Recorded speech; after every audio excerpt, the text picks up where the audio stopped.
years, but you still can't speak. Why does this happen? It happens more than you realize. And if you're having this problem, you're not alone. I work with students who have this problem all the time. They learn English, maybe they've been learning for years or even decades in some cases, but they still can't speak. And it's frustrating. It feels like you've not made any progress. It feels like you've wasted time, which is why in today's video, I want to talk to you about why this happens and what you can do to fix this, what you can do right now to start speaking English more confidently. Now, first of all, let's talk about why this actually happens.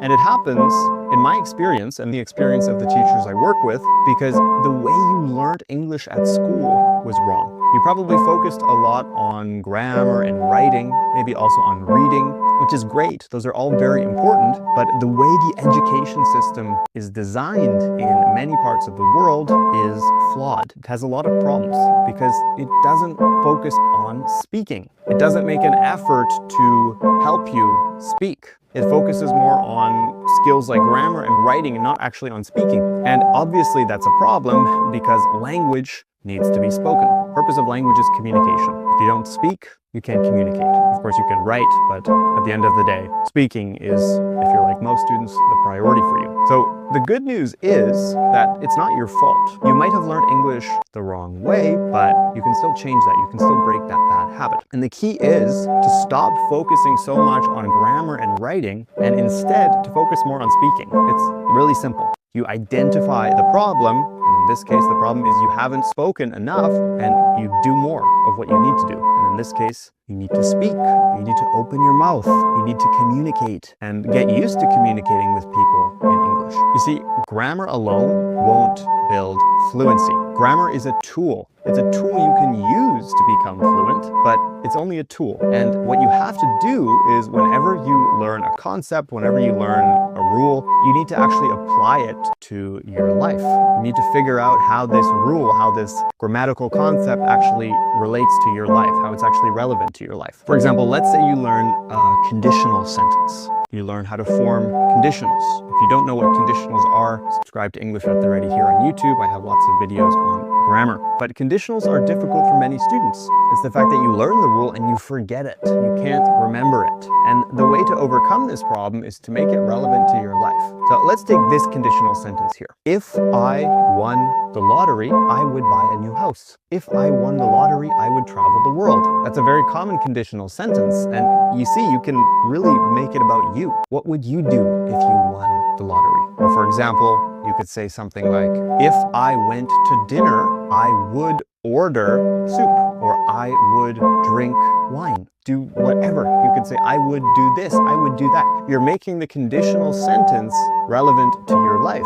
So you're forming a bunch of hypothetical sentences in your head or when you're in conversation with somebody, and you're actually applying it to your own life. And that's going to make it a lot easier to remember. Whenever you learn a new grammar rule or vocabulary or pronunciation, try to actually apply it to your life. Now, another problem that students have is they learn using the textbook. And the way we speak is totally different from how you might have learned English in the textbook. For example, if you watch a movie or you go to an English-speaking country like the US, the UK, or Canada, you'll notice that native speakers often use different words, they use slang, they combine words together, they speak very quickly. And if you only learn English using the textbook, you'll have trouble understanding native speakers when they speak quickly. Again, it's also about expanding your vocabulary. It's not just about learning to speak or to understand fast-spoken English. It's about expanding your vocabulary, because if you don't have a big enough vocabulary, what will happen is you'll be in a conversation, somebody will say something, and you won't understand. And you'll be trying to figure it out. But the conversation will already be 10 steps ahead. So you're lost, you're stuck. And that's a vocabulary problem. So if you can expand your vocabulary and increase your active vocabulary, which is the vocabulary you use every day, it'll be a lot easier for you to interact with people and to communicate with people every day. Now, if you want to improve your English, if you want to learn more about how I can help you or how my expert team of teachers can help you start speaking English more confidently, click the link in the description below to learn more. We've talked about grammar, we've talked about vocabulary. I also want to talk to you about speaking. And I want to talk to you a bit about perfection, because lots of students believe they have to speak English perfectly, but you don't. In fact, you can't speak English perfectly because this isn't possible. It's not possible to be perfect. It's not possible to use every single rule perfectly. Language is naturally imperfect because we are human and humans make mistakes. There's nothing more human than to make a mistake. So stop trying to be perfect. Stop trying to use English perfectly or to follow the rules exactly. Because if you do, you get in your head. And when you get in your head, you don't speak. You feel nervous, you feel shy, you feel embarrassed even. And when you feel embarrassed, when you feel nervous, you don't speak. And when you don't speak, of course, you won't become fluent. Because to become fluent, you just need speaking practice. It's very simple. You need vocabulary, you need grammar, of course, but above all, you need speaking practice. You just need to open your mouth and speak. You probably know this as well. There's a good chance, if you're watching this, you know you need to speak. And maybe you're making excuses for not speaking. Or maybe you don't have anyone to speak to. If you don't have anyone to speak to, I do have a video on this topic, which I know will help you. You can watch it. I'll link it in the description below. So there are no excuses for not speaking. It doesn't matter where you live in the world. It doesn't matter how much time you have. You can always find time to speak. Because learning English should not be something additional in your life. English is not like tennis or like basketball or something where you have to block out 2 hours every day to work on it, to practice, to improve. You don't. You just need to make it part of your life. It's a tool. Language is a tool. It's a tool to communicate. You already communicate in your own language. You already listen to podcasts, to ebooks, audiobooks rather, to movies in your own language. Why not do that in English? We say you're killing two birds with one stone. You're doing two things at the same time. You're multitasking. So do whatever you do in your native language, but do it in English. Just change the language, change the medium of communication, or the medium of understanding, let's say. Now, if you learned English in school, you probably had a teacher. You probably had 20 other students in the class. And honestly, that can help. It can be good, but only if you have a chance to speak and only if you have a chance to ask questions and to get feedback. Because if you don't, there's no point. If you have questions, you need to have somebody answer your questions, because there's a risk that you will form bad habits. And when you form bad habits are very difficult to break. Now, we live in an amazing time where we have access to so much technology. 5 years ago, you could Google something, and now you can use ChatGPT to get you the answer.